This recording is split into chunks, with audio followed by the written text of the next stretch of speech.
Chris in Phoenix City, Alabama. Yeah, hi, how are you doing? Pretty good, how are you?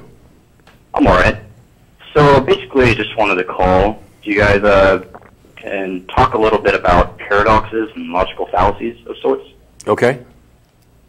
So one I just recently discovered, I'm not too knowledgeable, with philosophy. I've never taken class or anything like that, so I just kind of skimmed across, the YouTube world, and I came across the omnipotence paradox. Are you familiar with that? Sure. Okay. So, it's basically the claim that God is all-powerful. There are ways to say, well, can he create a rock so big that he can't lift it? Can he create a burrito so hot that he couldn't eat it, Right. Okay, so basically I was pondering this, and I had an idea, but of course, I'm not exactly sure if it makes sense. It's pretty simple, so I might be thinking about it just too simple-mindedly, but the premise of what I was thinking was that if you had hypothetically an omnipotent being that literally could do anything, it was all-powerful, would it make sense that it could also break the logic? The way I understand it, I imagine it like a programmer. So you have a programmer that creates a program, and let's say the universe we live in truly is just some super program, and we're inside of like a hologram of sorts. But now you do have some domain over what the program does. I just kind of think that it wouldn't be so, incredulous to think that you could change the program in that way, if that kind of makes sense. So you write it a certain way.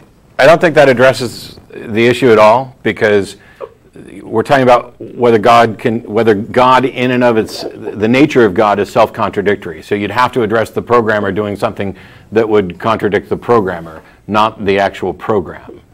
See, okay. So one of the things, and this may help you, is first of all, nowhere in the Bible does it say that God is omnipotent.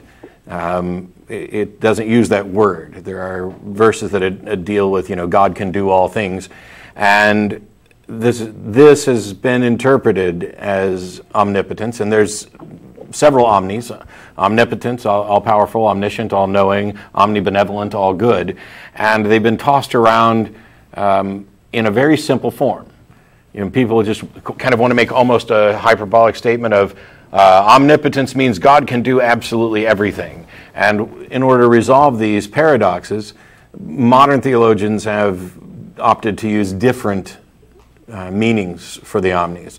And so omnipotence, God is omnipotent, provided omnipotence means all-powerful that is logically possible. And that just eliminates the paradox entirely. It's like, can God make a married bachelor? I mean, those two things are, directly contradictory. So the answer would be no. Aha, well, God isn't all-powerful then. Well, no, God can do anything that is logically possible.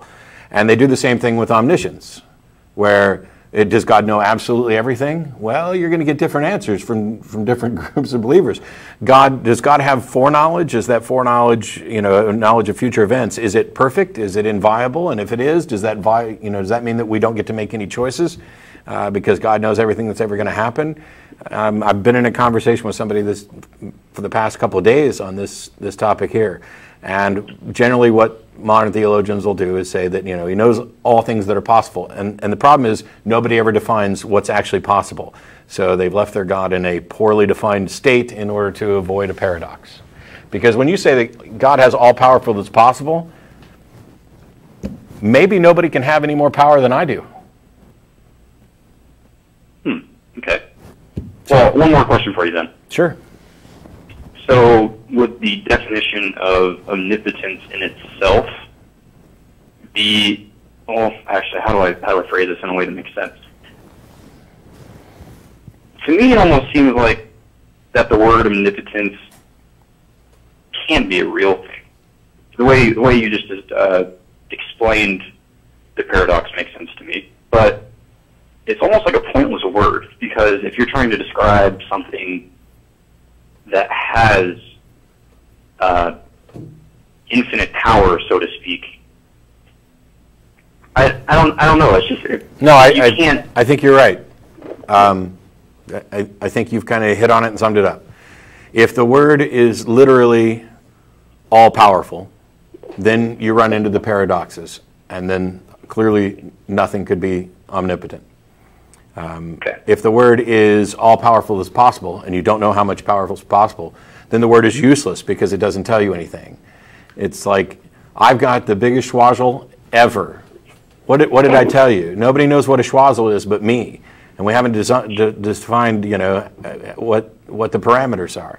It's something that we do quite often as well when we lie with statistics, and say, now that we've increased our profits by 83%. Well, if the profits were zero beforehand, then you haven't increased your profits at all. Telling me what the gain is, it doesn't give me a frame of reference to determine anything substantive. I don't know if John wants to chime in on Omni. Well, so now, straying away a bit from the omnipotence definition, omniscience. Do you think it is possible, so to speak, to fully understand at any point within the universe's future that, let's say, an intelligent civilization like us, if we survive that long, we could reach a point where we fully understand everything about the universe and how dimension works, space and time? Do you think we'll ever get to that point? I'll just say no. I mean, no? Okay. you gave specifics, but do I think, so you live in a dynamic universe that's changing. The amount of information that's potentially knowable is continuing to grow. I don't think that it's likely. And one of the things is, and Mark's kind of smiling at me, and I don't want to get off into a rat hole, but there's still the question, and I think it's an open question, if you knew everything about the universe, like you had absolute perfect knowledge of every particle, its spin, its direction, movement, momentum, and everything else, could you actually predict everything else about the next discrete moment in time in the universe? And I'm not necessarily sure that that's possible. So, but is that different than actually knowing knowledge as opposed to predictions? Like, I think that's what I just understood what you just said. I think it's one thing to look in hindsight everything that you've discovered about the universe, but predicting the future and what you could find. So predictions are generally about probability, and you're basically asking, can we ever get to the point where we can have a probability of 1? Can we have absolute certainty? And my answer is no. But you can get, if I let go of this pen, I'm going to predict that it's going to fall down and hit the table. Now, it did, and I bet I could do this for the rest of my life, and it would happen every single time, barring John reaching over and snatching it out to say, stop doing that, it's my turn. But this idea about absolute certainty and perfect knowledge, I don't see that it's possible. And until there's some demonstration that it is possible, which may in and of itself require absolute certainty and perfect knowledge, then we're stuck. And any God that is proposed to have such knowledge hasn't been demonstrated to be plausible. Okay. Yeah, thank you for your time. This is something Tracy brings up a lot, is why spend your time trying to figure out the properties of a being that you haven't even demonstrated exists yet? It's kind of putting the cart before the horse. I have trouble wrapping my brain around anything. I mean, if we live in an infinite universe, there seems like there's always going to be stuff that we don't know, no matter how much we do know. But sorry, go ahead. But I'm a finite being too, so yeah. Well, comparatively speaking, let's say you had a civilization that was so advanced, maybe even hyperdimensional, I'm not sure. We haven't seen any evidence to sure, but the possibility is there. If according to the laws of physics, if you reach a dimension where existence is possible and you see reality, in such a complex way to the point where you can't break it any further, where you can't go beyond that point.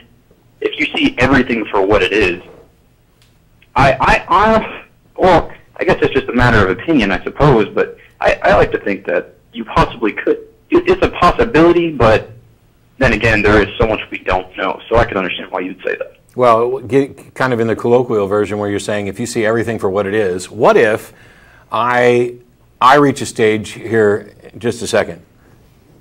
I'm now in a stage where I see everything for what it is, and what I see is randomness, quantum indeterminacy.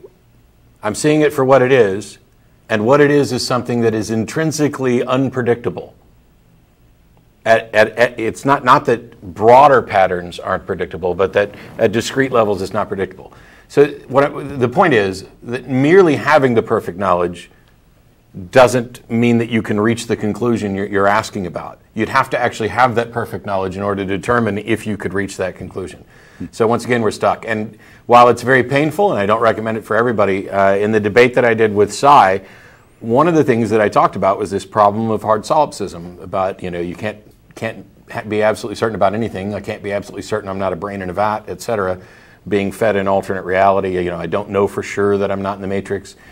And this is a problem that philosophers have not been able to resolve. And yet Cy and the presuppositionalists think that they have solved it, and they think that God is the solution to this, and that God is by definition of being a perfect knowledge, and this is therefore required. And what it does is, as I demonstrated during the debate, is it leads him to make claims about knowledge that expose that he's wrong, because he's convinced that God has said that everybody knows that God exists. And so when I say that I don't know that God exists and I don't believe that God exists, Cy thinks that I'm wrong. Now, as far as I know, I'm the world's foremost expert on me. Now, if there is a God, I'd be willing to admit that God might be more of an expert on me than I am, but that needs to be demonstrated first. And it can't be that, what's the difference between Cy saying that his God has told him something about me that I don't know, and John telling me that his coffee cup has told him something about me that I don't know? From my perspective, what's the difference? Well, the coffee cup exists and I can look at it. So John's already on stronger footing. But interesting.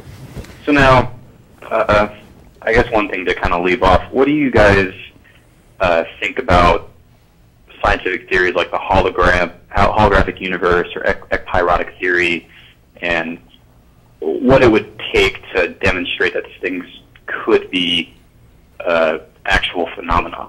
I think I'll just end it there with my call. I don't know. I'm not familiar. You don't know? I don't know what it would take to demonstrate this. It's to me, I actually see the holographic universe as something that is tied up into the same problem of hard solipsism, the same problems of knowledge. I don't know how somebody, I've seen people claim that they've got a mathematical formula that demonstrates that God exists. And I've seen people claim that they have a mathematical formula that demonstrates that we're living in a computer simulation. And I don't know. I mean, granted, I'm not, a math expert or a physics expert, but I'm not sure what the variable is for God or for computer simulation. I don't know what the probability of those are. So I don't know, without any demonstration. I mean, if you were to do like a Bayesian analysis, if you have no priors, you're done. The likelihood is essentially zero. And I don't know how they calculate these things, but I'm not the expert. So if I don't understand it, I not only can't have an opinion on it, but I can't be in favor of it. I can reject it and say, hey, I don't have enough information to accept what you're saying yet. And that's pretty much the limit. But I appreciate the call, Chris. Thanks. Thank you so much. Thanks, Chris.